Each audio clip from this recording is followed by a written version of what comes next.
Hello, and now I thought I'd talk about a movie which was the very first cannibal film. That's right, I meant it and I say it. The first cannibal film. Again, under two different names. The first name would be called The Man from Cheap River, and in the UK it was called Cheap River Savges. In the golden days of the video, it was a video nasty. That's right, a video nasty.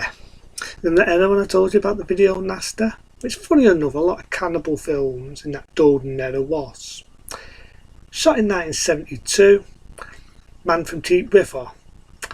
And in all fairness, I prefer the Man from Cheap River than Cheap River Savges. I don't know, just Cheap River Savges to me sounds like a fucking underwater monster film.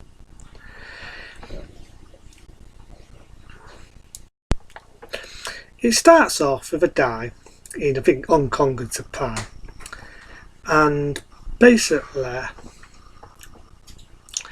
he's there and he's watching a Thai fighting competition, you know, kickboxing and all that, and his girlfriend is basically being a bit bitchy.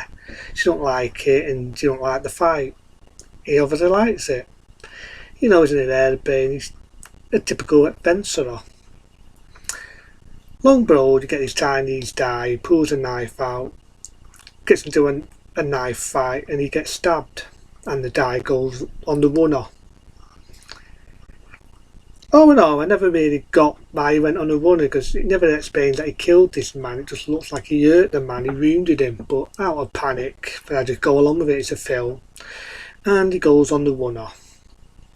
He meets a guy on the way and decides to go on a fishing trip. Boat travels along pretty far out and he gets captured. Again, it's whether they're cannibals or not cannibals, and this being the first cannibal film, I look at this as being the Italian typical jungle adventure film, which a lot of cannibal films, the ones from the 70s, were more of that. They were more jungle adventure films. It was only when you got to films, let's say like Cannibal Holocaust and Cannibal Fairlock, they started to get a bit more traffic and they got a bit more fucking juicy. But Man from Cheap River, I don't think it's a bad film. It's not that juicy and it's not really that graphic. You do get one rape scene in it, and you do get a scene where they kill and murder a girl. It's pretty graphic and it's pretty hard to watch. I miss any rape scene, but it's also pretty juicy. But the thing I've got to be honest, and this goes with any cannibal film, you do get to see animal torture, animal cruelty, and animals getting killed for real. Now when it's people and people are being cut to pieces and all that, that's nothing, because you know that what you are watching is special effects, it's not real. But for people that don't know this, in cannibal films, those animals was not special effects. They were killed and murdered for real. Not making this shit up, they was killed for fucking real, and that's why not a lot of people like cannibal films. And this was before you had animal rights and all this, you know, RSPCA. Cannibal films were very common for killing animals for real. So that's one thing I do admit is disturbing in any cannibal film. But this, I don't really attach them as cats in the die, and they were cannibals. As you say, they were natives. You could say this was kind of like a 70s spin-off of, let's say, The Man from Mars. Remember The Man from Mars? Only it's a cannibal version. The guy falls in love after they're treating him like an animal. He falls in love and he fights with the natives. He saves the native, who's the chief, the high up one's life. He has a fight with him, kills him, and he becomes the chief of the natives. He falls in love with a girl who has his kid, and basically that's the film, basically, you know what I mean? It's the typical jungle adventure film. There's little bits here and there though. I don't get that. There's one scene where she gets ill and he's trying to save her life, but it never explains what her illness was. I do love the scene where they do have him as a dartboard in order to have him as a test to become the chief after the natives have captured him.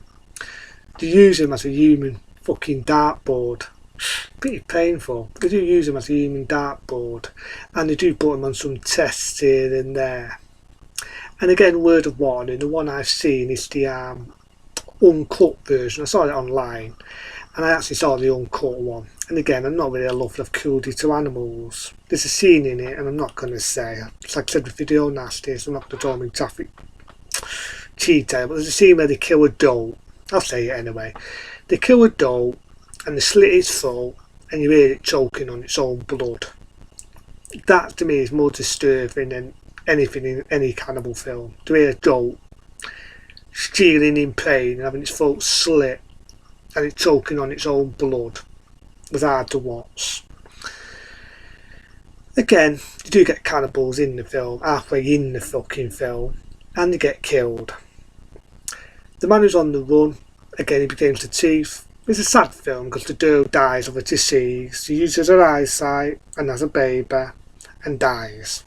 But again, it doesn't explain what that disease was and what she caught. The girl appeared in a lot of the cannibal films, if I can remember her fucking name. She's in the one film that I might review after this, which is a cannibal film again, called The Lost Cannibal World. It's not a good one.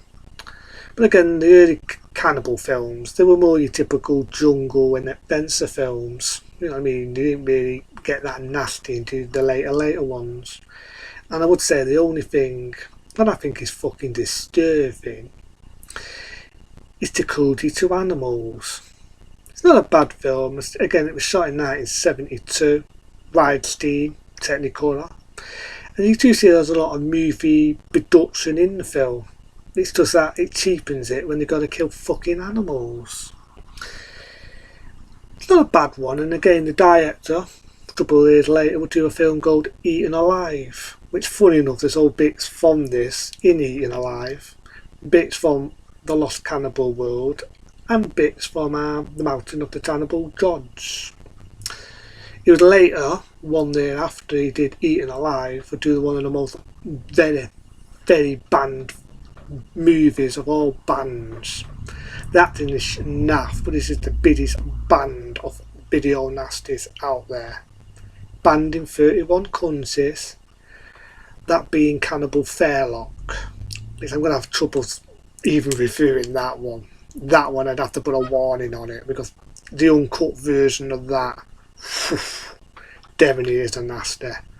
But this one, there's a few nasty bits here and there, but compared to most cannibal films, this was a lot easy to watch. It wasn't this in your face. It was a jungle adventure. The scenery is beautiful. The jungle is fucking beautiful. Again, it's just the animal cruelty. Again, if you get it in this country, you probably get it in the cut form, because this films went on. A lot of cruelty to animals and the death scenes to animals were definitely cut. But so if you do get this cut form, you're not really missing a lot on this one. But again, without noise downstairs, I would recommend this. It's not a bad one for what it is. You can watch the animal cruelty bits. Again, two names: Cheap River Savges and The Man from Cheap River. Other than that, I will review other films and other things on the way. Other than that, I'm going to fancy something to eat now, because I'm a bit peckish. But I'll stick to normal food. Human food is not my appetite. Until then, I'll see you later.